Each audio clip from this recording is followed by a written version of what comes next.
மின்னலே மின்னலே என் கண்ணிலே நெஞ்சிலே சொல்லடா கண்ணிலே. என்ன பீரோல ஒரு ட்ரெஸ்ஸும் காணோம்? எல்லா ட்ரெஸ்ஸும் எங்க போச்சு? கால் முளைச்சு நடந்து போச்சு.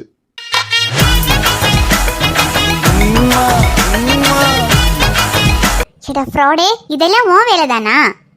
பின்ன இந்த மாதிரி வேலையெல்லாம் இந்த வீட்ல என்ன விட்டா வேற யார் பண்ணுவா? அதானே, இந்த மாதிரி ஃப்ராட் பண்ணியெல்லாம் ஒன்னை விட்டா இந்த வீட்ல வேற யாரும் பண்ண மாட்டாங்க. அது சரி, என் ட்ரெஸ் எல்லாம் எங்கடா? அது உனக்கு எப்படி தமிழ் ஒழுங்கா தெரியலையோ அதே மாதிரி உன் ட்ரெஸ்ஸுக்கும் தமிழ் தெரியல. அதான் கொஞ்சம் தமிழ் படிக்க அனுப்பி வச்சிருக்கேன், படிச்சுட்டு வந்துரும். ஏடா பிரியாந்தா, என்ன விளையாடுறியா? என் ட்ரெஸ் எல்லாம் எங்கடா? அதான் சொன்னனே, தமிழ் படிக்க போயிருக்குமா, வந்துரும். ஐயோ, உனக்கு என்ன பிரியாந்தாடா? இப்ப வெளியே போறதுக்கு ட்ரெஸ் வேற மாத்தணும். ட்ரெஸ் எல்லாம் எங்கடா? இரு இரு இரு, எதுக்கு டென்ஷன் ஆகுற? இப்ப வெளியே போறதுக்கு ட்ரெஸ் மாத்தணும். அதுக்கு உனக்கு ஒரு ட்ரெஸ் இருந்தா பத்தாது. ஏடா, அதுக்கு தான் இங்க ஒரு ட்ரெஸ் கூட இல்லையே. ஒரு ட்ரெஸ் கூட இல்லைன்னு யார் சொன்னா? ஒரு ட்ரெஸ் இருக்கு. அந்த ஒரு ட்ரெஸ்ஸை போட்டுட்டு நீ என் கூட வெளியே வா, ஓகேவா? அந்த ஒரு ட்ரெஸ் எங்க இருக்கு? இதோ இங்க இருக்கு.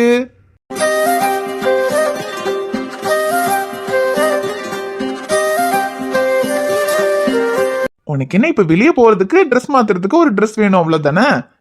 இந்த தாவணி கட்டிட்டு வெளியே வா.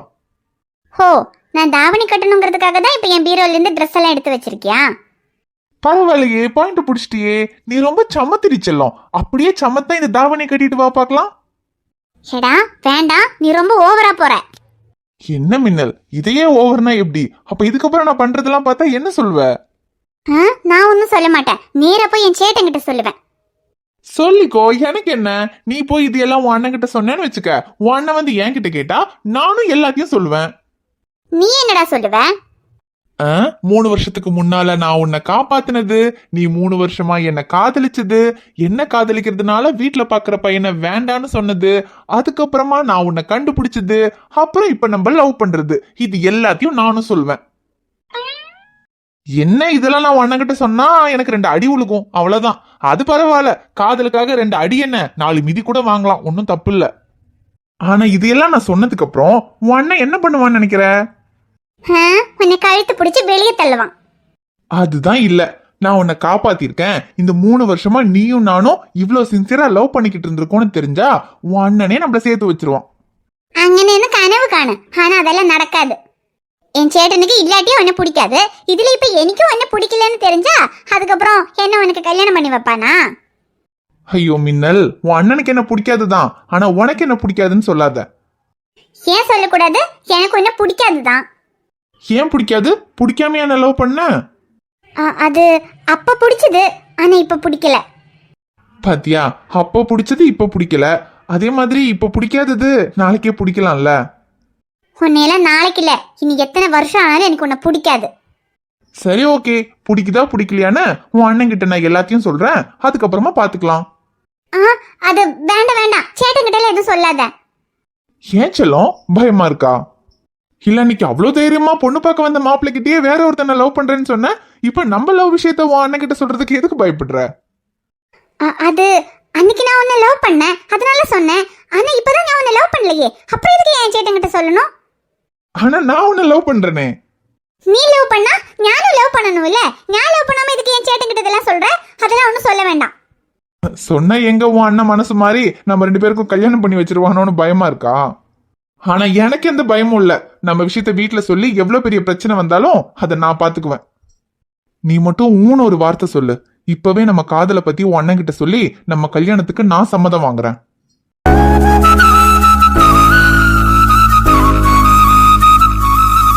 சொல்ல இஷு, நீ மட்டும் சரின்னு சொன்னா வீட்டுல நான் பேசுறேன். என்னடா பேச போற? நான் தான் உன்னை பிடிக்கல, எனக்கு நீ வேண்டான்னு சொல்லிட்டல்ல, அப்புறம் வீட்டுல பேசுற, கல்யாணம் பண்ணிக்கிறேன்னு சொல்லிட்டு இருக்க. இப்ப கூட நான் ஏதோ நீ என்கிட்ட பேசினதை வச்சு கோவமா இருக்கேன், கோவத்துலதான் இப்படி எல்லாம் பேசிட்டு இருக்கேன், கொஞ்ச நாள் சரியா போயிடுவேன்னு நினைச்சிட்டு இருக்க. ஆனா அது அப்படி இல்ல. நான் உன்னை முழுசா வெறுத்துட்டேன், நீ எனக்கு வேண்டவே வேண்டான்னு நான் முடிவே பண்ணிட்டேன். இங்க பாரு, என் லைஃப்ல இனி நான் கல்யாணம் பண்ணாமே இருந்தாலும் இருப்பேனே தவிர, ஆனா சத்தியமா உன்னை மட்டும் நான் கல்யாணம் பண்ணிக்கவே மாட்டேன்.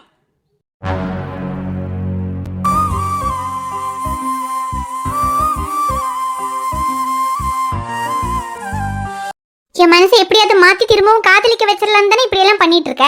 ஆனா இப்போ உனக்கு தெளிவா புரிஞ்சுதா என் மனசை மாத்தவே முடியாதுன்னு. சரி, மனசை மாத்த முடியலன்னா பரவாயில்ல, நீ இந்த தாவணியை மாத்திட்டு வா, வெளியே போலாம். ஏடா பிரியாந்தா, நான் சொல்றது உனக்கு புரியல? எல்லாம் புரிஞ்சுது, தாவணியை கட்டிட்டு வா, போலாம். ஏடா, நான் தான் தாவணி கட்ட மாட்டேன்னு சொல்றேன்ல. இப்ப நீ ட்ரெஸ்ஸை மாத்தணும்னு இந்த தாவணி தான் கட்டியாகணும், உனக்கு வேற வழி இல்ல. ஒழுங்கா தாவணியை கட்டிட்டு வா, போலாம். நீ பிடிச்சிருக்குன்னு சொன்னதுனாலதான் இந்த சுடிதாரை நான் மாத்தணும்னு நினைச்சேன். ஆனா திரும்பவும் உனக்கு பிடிச்ச இந்த தாவணி கட்டுறதுக்கு நான் எதுக்கு ட்ரெஸ் மாத்தணும்? என் ட்ரெஸ்ஸும் மாத்தல, தாவணியும் கட்டல, இதே ட்ரெஸ்ஸோட வரேன், வா போலாம். மின்னல், நீ இப்படி சொல்லுவேன்னு எனக்கு தெரியும். நீ இந்த தாவணியை கட்டணுங்கிறதுக்காக உன் ரூம்ல இருக்கிற ட்ரெஸ்ஸையெல்லாம் ஆட்டைய போட தெரிஞ்ச எனக்கு இப்ப நீ போட்டிருக்க ட்ரெஸ் கழட்ட வைக்க தெரியாதா? அதுக்கும் ஐடியா வச்சிருக்கேன். மவளே, இப்ப ஒழுங்கு மரியாதையா இந்த சுடிதாரை மாத்திட்டு இந்த தாவணியை கட்டிட்டு வர்ற, இல்லன்னு வெயி ஓணம் பண்டிகை கொண்டாடுறதுக்கு முன்னாடி உன்னை ஹோலி பண்டிகை கொண்டாட வச்சிருவேன். என்ன, நீயா அந்த ட்ரெஸ்ஸை கழட்டி இந்த தாவணியை கட்டுறியா, இல்ல ஹோலி பண்டிகை கொண்டாடி நானே உன்னை கழட்ட வைக்கவா? என்ன இப்படி எல்லாம் சொல்லி பிளாக்மெயில் பண்ணா நீ சொன்னதுல நான் கேட்பேன்னு நினைச்சியா? நீ என்ன பண்ணாலும் சரி, என்ன தாவணி கட்ட வைக்க உன்னால முடியாது. ஓ, என்னால முடியாதா? முடியுமா முடியாதான்னு இப்ப பாத்திரலாமா?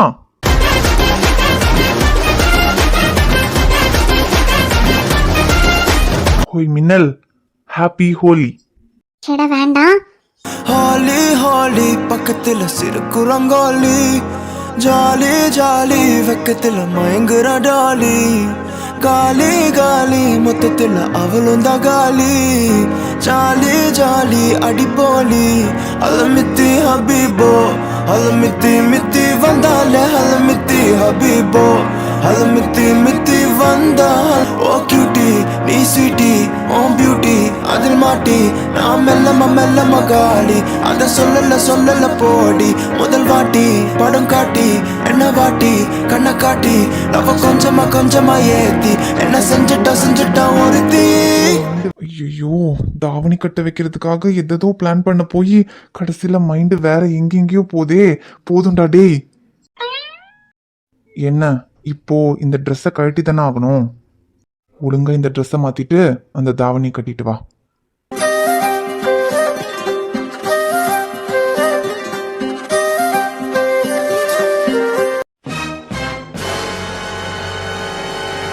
யோ, உனக்கு கொஞ்சமாவது அறிவு இருக்காயா? தம்பி, மரியாதையா பேசுங்க. மரியாதையா? நீ பண்ண வேலையால என் வாழ்க்கையே நாசமா போச்சியா? உனக்கு மரியாதை வேற கொடுப்பாங்களா? கல்யாணம் ஆகி வாழ்க்கையவே தொடங்கல, ஒரு நல்ல நாள் பார்த்து வாழ்க்கையை தொடங்கணும்னு வந்த பொண்ணுகிட்ட உனக்கும் உன் புருஷனுக்கும் குழந்தை பிறந்தா உன் புருஷன் செத்துருவான்னு சொல்லி வச்சிருக்க. அப்படி சொன்னா அதுக்கப்புறம் எப்படி அந்த பொண்ணால நிம்மதியா வாழ முடியும்? கொஞ்சமாவது அறிவுங்கிறது வேண்டாம்? தம்பி, பார்த்து பேசுங்க. நான் ஜாதகத்துல உள்ள விஷயத்தை தான் சொன்னேன், இல்லாததெல்லாம் ஒன்னும் நான் சொல்லல. சென்னைய ஜாதகத்துல இருக்கிற விஷயம் ஜாதகத்துல என்ன வேணாலும் இருக்கட்டும், அதான் 2 பேருக்கும் கல்யாணம் ஆயிடுச்சுன்னு தெரியுது இல்ல. இப்ப போய் அந்த பொண்ணுகிட்ட இப்படி ஒரு விஷயத்த சொல்றோமே, இப்படி சொன்னா அந்த பொண்ணால நிம்மதியா வாழ முடியுமான்னு யோசிக்க வேண்டாம்? இல்ல, எனக்கும் அவளுக்கும் குழந்தை பிறந்தா நான் செத்துருவேன்னு சொல்லி வச்சிருக்கியே, ஏன் அதுக்கு முன்னாடி ஏதாவது ஆக்சிடென்ட் ஆகி நான் சாக மாட்டேன்னு உன்னால கேரண்டி கொடுக்க முடியுமாயா? இங்க பாருங்க தம்பி, என்னால யாரோட உயிருக்கும் கேரண்டி எல்லாம் கொடுக்க முடியாது. ஆனா ஜாதகத்துல என்ன இருக்கோ அதுபடிதான் நடக்கும். என்னையா பொல்லாத ஜாதகம்? சரி, ஜாதகம்னு சொல்றீங்க. நீ சொல்ற ஜாதகத்துல என் பொண்டாட்டிக்கும் எனக்கு குழந்தை பிறந்தா நான் செத்துருவேன்னு போட்டிருக்குல்ல. இப்ப நான் வண்டியை கொண்டு போய் லாரியில மோதினேன்னா அப்ப நான் சாகாம உன் ஜாதகம் என்ன காப்பாத்துமா? காப்பாத்தும் தம்பி. அந்த கடவுள் இந்த உலகத்துல ஒருத்தரை படைக்கும் போதே அவங்களோட வாழ்நாள், அவங்க சாக போற நாள்னு எல்லாத்தையுமே நிர்ணயிச்சுட்டு தான் படைக்கிறாரு. நம்ம எப்ப சாகணுங்கிறத அந்த கடவுள் முடிவு பண்ணி வச்சிருப்பாரு. அதுக்கு முன்னாடி நம்ம என்னதான் பண்ணாலும் நம்ம உயிரை நம்ம கிட்ட இருந்து யாராலையும் பிரிக்க முடியாது. அதே மாதிரி நம்ம சாக போற நாளையும் அந்த கடவுள் குறிச்சு வச்சிருப்பாரு. அந்த நாள்ல யாரு நினைச்சாலும் சரி நம்ம சாவை யாராலையும் தடுக்க முடியாது. யோ, அததான் நானும் கேக்குறேன். அப்ப நான் சாக போற நாள் அந்த கடவுள் குறிச்சு வச்சிருப்பாருல்ல. அப்ப எனக்கு குழந்தை பிறந்தாலும் பிறக்கலனாலும் நான் சாக போற தேதியில எனக்கு சாவு வரத்தானையா செய்யும். நீ பாட்டுக்கு எதையும் யோசிக்காம நீயும் உன் புருஷனும் சேர்ந்து வாழ்ந்தா உங்களுக்கு குழந்தை பிறக்கும் போது உன் புருஷன் செத்துருவான்னு என் பொண்டாட்டி கிட்ட சொல்லிட்ட. அவ என் கூட வாழ மாட்டான்னு என்னை விட்டு போயிட்டாயா? இங்க பாருங்க தம்பி, உங்களையும் உங்க பொண்டாட்டியும் பிரிக்கிறதுக்காக நான் இதை சொல்லல. அந்த பொண்ணுகிட்ட ஜாதகத்துல இருக்கிறத தான் நான் சொன்னேன். அதுக்கு பரிகாரமும் இருக்கு, அதை பண்ணிடலான்னு தான் நான் சொன்னேன். ஆனா அந்த பொண்ணு எதையுமே கேட்காம ஜாதகத்தை வாங்கிட்டு அந்த பொண்ணு பாட்டுக்கு போயிருச்சு. அதுக்கு நான் என்னப்பா பண்ண முடியும்? யோ, போய நீயும் உன் பரிகாரமும். உனக்கும் உன் புருஷனுக்கும் குழந்தை பிறந்தா உன் புருஷன் செத்துருவான்னு சொல்லிட்டு அதுக்கப்புறம் பரிகாரம் இருக்கு பண்ணிடலன்னா எந்த பொண்ணுக்கு என் நிம்மதியா புருஷனோட வாழ முடியும்? நீ பாட்டுக்கு சொல்றது சொல்லிட்ட. ஆனா இப்ப எனக்கு என்ன சொன்னாலும் அதை ஏத்துக்க மாட்டா, என் கூட வந்து வாழ மாட்டா. இப்ப என் வாழ்க்கைக்கு யாரையா பதில் சொல்வா? தம்பி கோவப்படாதீங்க, கொஞ்சம் பொறுமையா இருங்க. இப்ப என்ன, உங்க மனைவி நான் சொன்னதை கேட்டுட்டு உங்களை விட்டு போயிட்டாங்க, அவ்வளவுதானே. அவங்களை கூட்டிட்டு வாங்க, அவங்களுக்கு புரியுற மாதிரி நான் எடுத்து சொல்றேன். யோ, இதுக்கு மேல ஏதாவது சொல்றேன்னா அடிச்சு வாய உடைச்சிருவேன். நீ சொன்ன வரைக்கும் போதும், போயா. என்ன இந்த தம்பி இப்படி கோவப்பட்டுட்டு போகுது? இப்ப நான் என்ன தப்பா சொல்லிட்டேன்? ஜாதகத்துல உள்ள விஷயத்த தானே நான் சொன்னேன். அதுலயும் அதுக்கு பரிகாரம் இருக்கு, நான் பண்ணிடலான்னு தான் அந்த பொண்ணு கிட்ட சொன்னேன். நான் என் தொழில் தர்மத்துக்கு நேர்மையா தானே நடந்துகிட்டேன். அந்த பொண்ணு எதையும் கேட்காம கோச்சுக்கிட்டு போனதுக்கு நான் என்ன பண்ண முடியும்? இன்னும் என்ன பண்றா? ஒரு தாவணி கட்டுறதுக்கு இவ்ளோ நேரமா? தாவணி கட்டுறாளா இல்ல நம்ம கொடுத்த தாவணியை கட்டாம இருக்கிறதுக்கு ஏதாவது பிளான் பண்ணிட்டு இருக்காளா? எப்படியும் அவ போட்டிருக்க ட்ரெஸ்ஸை கழட்டி தான் ஆகணும். ரூம்ல மாத்துறதுக்கு வேற ட்ரெஸ்ஸும் இல்ல. நம்ம கொடுத்த தாவணி தான் அவ கட்டி ஆகணும். ஆனா இவ்ளோ நேரம் என்ன பண்றா? சொல்ல முடியாது, அவ நம்மள விட கேடிதான். வேற ஏதாவது பிளான் பண்ணாலும் பண்ணுவா, போய் பாப்போம். இவ்ளோ நேரம் என்னடி பண்ற?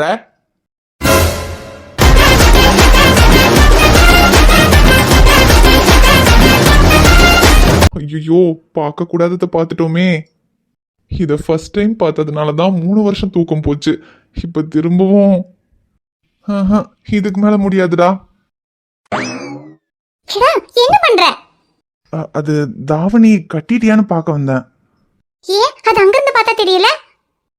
அங்கிருந்து சரியா தெரியல, அதான் கொஞ்சம் நல்லா பார்க்கலான்னு. எந்த மின்னல் கெஞ்சுறனே, கிட்ட வந்து மிஞ்சுறனே, உன்னை தொட்டு கொஞ்சுறனே, என்னை விட்டு விலகி போகிறனே. ஆத்தி எத்தனை மச்சம் தேடி முத்தர வச்சோம், ஆசை கத்துற சத்தம் புரியாதா புரியாதா. மூடி வைக்கிற கல்லும் தூரம் வைக்கிற சொல்லும், தாவி அழிக்க சொல்லும், இது கூட தெரியாதா. மரியாதைக்கு கையிடுறா. ஏய் கொஞ்சம் இருடி. என்ன அடிச்சி, இதுக்குதான் இந்த தாவணி கட்ட சொன்னியா? ஏய் நான் இதுக்காகலாம் கட்ட சொல்லல. ஆனா அது என்னமோ தெரியல, இவ்வளவு நாள் கனவுல பார்த்துட்டு இருந்தத திடீர்னு நேர்ல பார்த்ததும் கை காலெல்லாம் என்னமோ பண்ணுதுடி.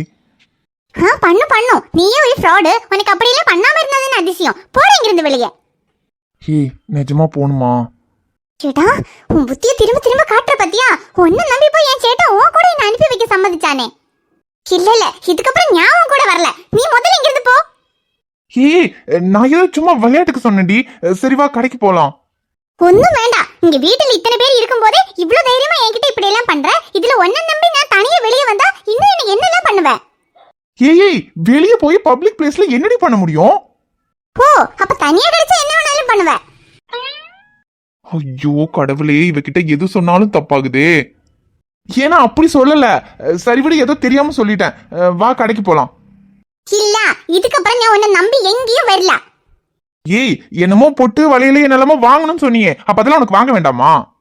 எனக்கு ஒன்னும் வாங்காட்டியும் பரவாயில்ல, ஆனா நான் உன் கூட மட்டும் வரவே மாட்டேன். அன்னைக்கு என்கிட்ட அப்படி பேசுனது ஏதோ என் நல்லதுக்காக பேசுனேன்னு சொன்னியே, அதை கூட நான் ஒரு நிமிஷம் ஒருவேளை நீ என் நல்லதுக்காக தான் சொல்லிருப்பியோன்னு யோசிச்சேன். ஆனா இப்ப ரூமில் தனியா இருக்கும்போது உன் புத்தியை காட்டுற பத்தியா? இதுக்கப்புறம் எப்படி நான் உன்னை நம்புறது? இப்ப புரியுது. அன்னைக்கு நீ ஏன் நல்லதுக்காக எல்லாம் பேசல, உன் தேவைக்காக தான் பேசியிருக்க. ஏய் அப்படியெல்லாம் இல்லடி. இப்ப கூட உன்னை தாவணி கட்ட வைக்கணுங்கிறதுக்காக தான் இப்படி எல்லாம் பண்ணேன்.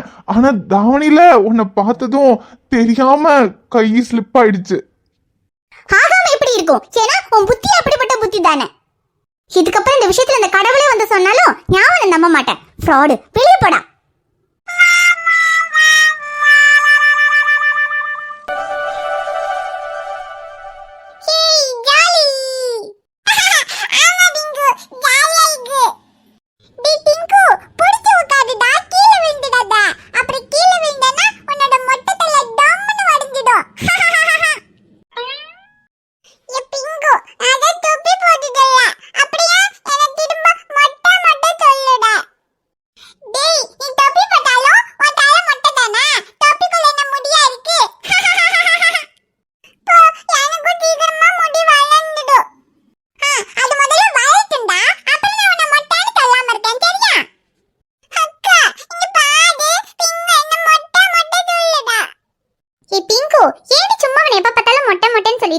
அவன் பாவம் தானே, அப்படி சொல்லாதடி.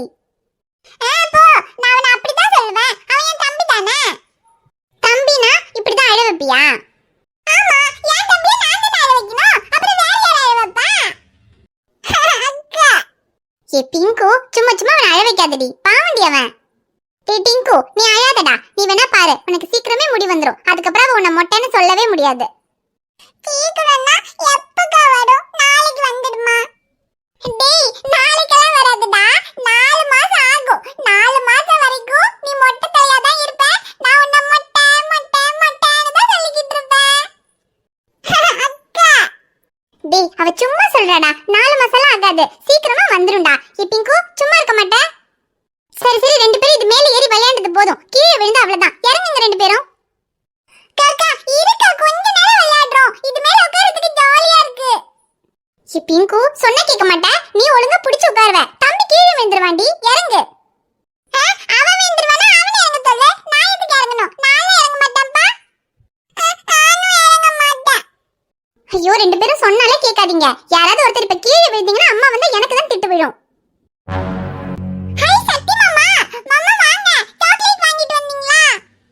ஐயோ இல்லடா பிங்கு, மறந்துட்டேன். நான் நாளைக்கு வரும்போது வாங்கிட்டு வரேன். கையல், நீங்க எதுக்கு இப்ப இங்க வந்தீங்க? கையல், எனக்கு உங்ககிட்ட பேசணும். எனக்கு உங்ககிட்ட பேச விருப்பம் இல்ல. கையல், இப்ப நான் உங்ககிட்ட பேசாம இங்கிருந்து போக மாட்டேன். பிங்கு, தம்பியை கூட்டிட்டு அந்த பக்கமா போய் விளையாடுறா.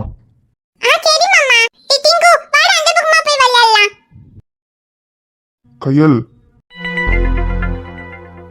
கையல், நீ எதுக்காக என்னை விட்டு வந்தேன்னு எனக்கு தெரியும். நீ பார்த்த ஜோசியரை நானும் போய் பார்த்தேன். ஜோசியர் சொன்னது எதுக்கு என்கிட்ட இருந்து மறைச்ச? சும்மா ஜோசியர் நம்ம 2 பேரும் சேர்ந்து வாழ்ந்தா நம்ம வாழ்க்கை நல்லா இருக்காதுன்னு ஏதோ ஒன்று சொல்றதை வச்சுட்டு நீ என்னை விட்டு வரமாட்டேன்னு எனக்கு நல்லா தெரியும். நிச்சயமா என்னை விட்டு வர்றதுக்கு பெருசா ஏதாவது காரணம் இல்லாம நீ என்னை விட்டு வரமாட்டேன்னு எனக்கு தெரியும் கையல். ஏ, நீ படிச்சவ தானே. அந்த ஜோசியர் அப்படி சொன்னா அது அப்படியே நடந்துருமா? அந்த ஆளு சொல்ற மாதிரி நம்ம 2 பேருக்கு குழந்தை பிறந்தா நான் செத்துருவனா? என் மேல இவ்ளோ பாசம் வச்சுட்டு எப்படி கையில் உன்னால என்ன வேண்டான்னு தூக்கி எறிஞ்சிட்டு இங்க வர முடிஞ்சது? உங்க மேல அதிகமா பாசம் வச்சதுனால தான் சக்தி நான் உங்களை விட்டு வந்தேன். என்னோட பாசத்தினால உங்களுக்கு எதுவும் ஆயிடக்கூடாது சக்தி. வேணாம் கையல், இந்த ஜோசியம் ஜாதகம் இந்த மாதிரி மூட நம்பிக்கைக்காக நீயும் கஷ்டப்பட்டு எதுக்கு கையல் என்னையும் கஷ்டப்படுத்துற? கொஞ்சம் புரிஞ்சுக்கோ கையல். அந்த ஜோசிக்காரன் சொன்ன மாதிரி எல்லாம் ஒன்னும் நடக்காது கையல். நான் சொல்றதுல நம்பிக்கை இல்லைன்னா நீ என் கூட வா. நம்ம 2 பேரும் குழந்தை பெத்துக்கலாம். நமக்கு குழந்தை பிறந்தாலும் எனக்கு ஒன்னும் ஆகாது கையல். அப்ப நீ நம்புவல்ல இந்த ஜோசியம் ஜாதகம் இதெல்லாம் வெறும் மூட நம்பிக்கைன்னு? உங்களுக்கு வேணும்னா இதெல்லாம் மூட நம்பிக்கையா இருக்கலாம், ஆனா எனக்கு இதுல நம்பிக்கை இருக்கு. ஏய், நீ என்ன பைத்தியமா? இந்த உலகத்துக்கு ஒரு உயிர் வரணும்னாலும் ஒரு உயிர் இந்த உலகத்தை விட்டு போகணும்னாலும் அது இந்த பிரபஞ்சம் முடிவு பண்ண வேண்டிய விஷயம். அதை ஒரு ஜோசியக்காரனால எப்படி சொல்ல முடியும்? இல்ல அதெல்லாம் சொல்றதுக்கு அந்த ஆள் என்ன கடவுளா? நீங்க என்ன வேணா சொல்லுங்க சக்தி, ஆனா என்னால உங்க கூட வந்து வாழ முடியாது. ஏ கையல், சரி நமக்கு குழந்தை பிறந்தா எனக்கு ஏதாவது ஆயிடுங்கிறதுனால தானே நீ என்னை விட்டு வந்த. ஆனா உன்னை பிரிஞ்சு என்னால இருக்க முடியாது கையல். நீ இல்லாம எனக்கு ஏதாவது ஆயிடும்னா அப்ப நீ என் கூட வரமாட்டியா? இப்படி எல்லாம் பேசினா நான் உங்க கூட வந்துருவேன்னு நினைக்காதீங்க. வேற எப்படி பேசினா தாண்டி வருவ? நீங்க என்ன பண்ணாலும் நான் வரமாட்டேன் சக்தி. எனக்கு உங்க கூட வாழறதுக்கு விருப்பம் இல்ல. ப்ளீஸ் இங்க இருந்து போங்க. இதுதான் உன் முடிவா கையல்? ஆமா, எனக்கு உங்க கூட வாழ விருப்பம் இல்ல. என்ன விட்டுருங்க. என் கூட வாழ விருப்பம் இல்ல, என்ன விட்டுருங்கன்னு என் முகத்தை பார்த்து சொல்லு கையல். இதயம் ஒரு கண்ணாடி, உனது பிம்பம் விழுந்ததடி, இதுதானும் சொந்தம் இதயம் சொன்னதடி. கண்ணாடி பிம்பம் கட்ட கை ஒன்றுமில்லையடி, கண்ணாடி ஊஞ்சல் பிம்பம் ஆடுதடி. நீ ஒன்று சொல்லடி பெண்ணே, இல்லை நின்று கொள்ளடி கண்ணே. எந்தன் வாழ்க்கையே உந்தன் விழிவிளிம்பில் என்னை துரத்தாதே, உயிர் கரையேறாதே. இல்லை இல்லை சொல்ல ஒரு கணம் போதும், இல்லை என்ற சொல்லை தாங்குவதென்ற இன்னும் இன்னும் எனக்கு ஒரு ஜென்மம் வேண்டும். என்ன சொல்ல போகிறாய்? என்ன சொல்ல போகிறாய்? என்ன சொல்ல போகிறாய்? நியாயமா